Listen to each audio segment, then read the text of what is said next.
Em uma das suas aparições a Santa Faustina, Nosso Senhor Jesus Cristo revelou a ela que às 15 horas seria a hora considerada a hora da misericórdia, em que ele derramaria muitas bênçãos, muitas misericórdias. Então, vamos todos os dias, às 15 horas, não só pedir, mas agradecer a Nosso Senhor Jesus Cristo, que morreu na cruz para nos salvar.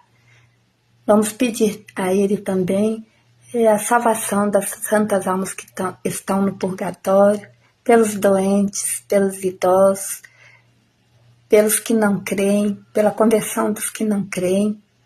Vamos fazer essa oração. Ó sangue e água que jorrastes do coração de Jesus como fonte de misericórdia para nós, eu confio em vós.